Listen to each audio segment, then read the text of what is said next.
षष्ठम पाठ गृह शून्य सुताम विना पुत्री के बिना घर सूना है।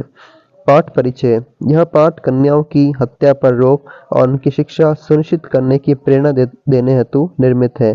समाज में लड़के और लड़कियों के बीच भेदभाव की भावना आज भी समाज में यत्र तत्र देखी जाती है, जिसे दूर किए जाने की आवश्यकता है। संवादात्मक शैली में इस बात को सरल संस्कृत में प्रस्तुत किया गया है। पाठ के अनुसार राकेश अपनी गर्भवती पत्नी माला को गर्भ में पल रहे शिशु का लिंग पता करने हेतु चिकित्सक के पास भेजता है। रास्ते में राकेश की बहन शालिनी को जब वास्तविक बात का पता चलता है, तब वह अत्यंत क्रुद्ध होकर अपनी भाभी माला को वापस घर ले आती है। घर पर अपने भाई राकेश को इस घोर पाप करने की मंशा पर फटकारती है और उसे समझाती है। अपनी बहन की बात सुनकर राकेश को अत्यधिक पश्चाताप होता है। वह पुत्र एवं पुत्री के समान भाव से देखने की प्रतिज्ञा करता है। इस प्रकार प्रस्तुत पाठ में नारी के महत्व को दर्शाते हुए भ्रूण हत्या करने को महापाप बतलाया गया है। हिंदी अनुवाद। शालिनी ग्रीष्मावकाश में पिता के घर आती है। सभी प्रसन्न मन से उसका स्वागत करते हैं, परंतु उसकी भाभी उदास जैसी दिखाई देती है। शालिनी: भाभी, चिंतित जैसी प्रतीत हो रही हो, सब कुशल तो है? माला कहती है, हाँ शालिनी, मैं कुशल हूँ। तुम्हारे लिए क्या लाऊं, शीतल पेय अथवा चाय? शालिनी कहती है, इस समय तो कुछ भी नहीं चाहती हूँ, रात में सभी के साथ भोजन ही करूंगी। भोजन के समय भी माला की मनोदशा स्वस्थ प्रतीत नहीं हो रही थी, परंतु वह मुख से कुछ भी नहीं बोली। राकेश कहता है, बहन शालिनी, भाग्य से तुम आई हो। आज मेरे कार्यालय में एक महत्वपूर्ण गोष्ठी मीटिंग अचानक ही निश्चित हो गई है।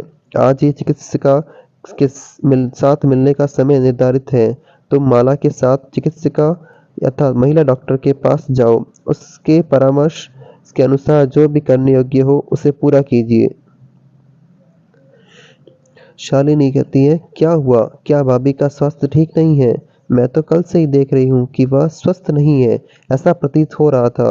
राकेश कहता है, चिंता की बात नहीं है, तुम माला के साथ जाओ, रास्ते में वह सब कुछ बतला देगी। माला और शालिनी महिला चिकित्सक की ओर जाते हुए बातचीत करती हैं। शालिनी: क्या हुआ भाभी, क्या समस्या है? माला: शालिनी, मैं अपनी कोख में 3 महीने का गर्भ धारण किए हुए हूँ। तुम्हारे भाई का आग्रह है कि मैं लिंग परीक्षण अर्थात पुत्र अथवा पुत्री की पहचान कराऊं। कोख में यदि कन्या है तो गर्भपात करा दूं। मैं अत्यंत चिंतित हूँ, किंतु तुम्हारा भाई बात ही नहीं सुनता है।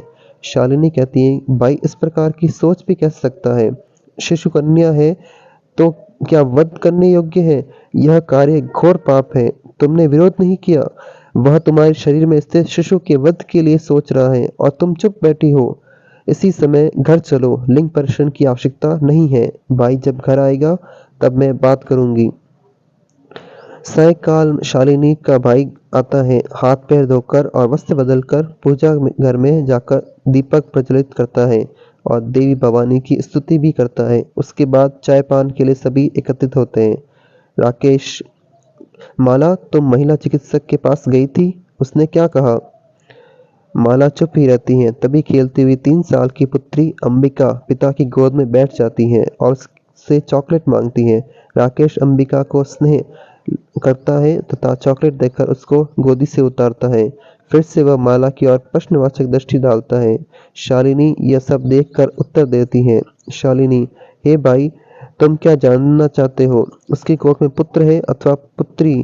किस लिए? 6 माह के बाद सब स्पष्ट हो जाएगा। समय से पूर्व किस लिए यह प्रयास है? राकेश कहता है, बहन तुम तो जानती ही हो, हमारे घर में अंबिका पुत्री के रूप में है। इस समय एक पुत्र की आवश्यकता है। तब शालिनी कहती है, तब कोख में यदि पुत्री है तो क्या मार देना चाहिए? तीव्र स्वर से कहते, तुम हत्या का पाप करने के लिए तत्पर हो? राकेश: नहीं, हत्या तो नहीं। शालिनी कहती है, तब यह घृणा योग्य कार्य क्या है? क्या तुम सब तरह से भूल गए हो कि हमारे पिताजी ने कभी भी पुत्र और पुत्री के रूप में भेदभाव नहीं किया? वे हमेशा ही मनुस्मृति की इस पंक्ति को उदाहरण के रूप में देते थे। पुत्र पिता की आत्मा स्वरूप होता है और पुत्री पुत्र के समान होती है। तुम भी सुबह शाम देवी की स्तुति करते हो, किस लिए संसार को उत्पन्न करने वाली शक्ति का तिरस्कार कर रहे हो? तुम्हारे मन में इतनी घृणित वृत्ति, निंदनीय व्यवहार आ गई है, यह सोचकर ही मैं कुंठित अर्थात दुखी हूँ। तुम्हारी शिक्षा व्यर्थ है। बहन, रुको, रुको। मैं अपना अपराध स्वीकार करता हूँ, लज्जित हूँ। अब मैं कभी भी यह निंदित कार्य स्वप्न में भी नहीं सोचूंगा।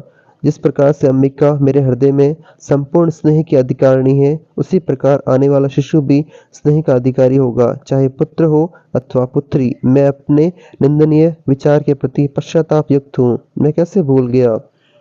स्त्रियों का महत्व दर्शाते हुए कहा गया है कि जहाँ स्त्रियां सम्मान किया जाता है, वहाँ देवता प्रसन्न होते हैं। जहाँ ये असम्मानित होती हैं, वहाँ सभी कार्य निष्फल हो जाते हैं।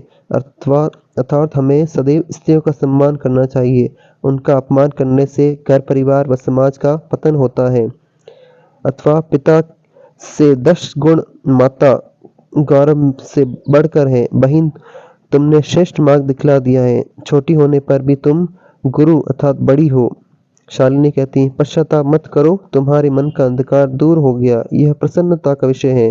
हे भाभी, आओ, सभी चिंता को छोड़ो और आने वाले शिशु के स्वागत के लिए तैयार हो जाओ। भाई, तुम भी प्रतिज्ञा करो, कन्या की रक्षा करने में, उसको पढ़ाने में दत्तचित्त रहोगे। पुत्री की रक्षा करो, पुत्री को पढ़ाओ। ये सरकार की घोषणा तभी सार्थक होगी जब हम मिलकर इस चिंतन को यथार्थ रूप में करेंगे। तत्वों के चिंतन मनन में जो गार्गी हैं, राजनीति में और पराक्रम में जो द्रौपदी हैं, शत्रुओं को पराजित करने में जो लक्ष्मी है, आकाश में विज्ञान रूपी प्रांगण में जो कल्पना चावला है, खेल जगत में अपना पराक्रम दिखाने में जो साइना नेहवाल बैडमिंटन खिलाड़ी के नाम से सुप्रसिद्ध है, वही यह स्त्री सभी दिशाओं में बल से युक्त है। सभी लोगों के द्वारा हमेशा उन्हें प्रोत्साहित करना चाहिए।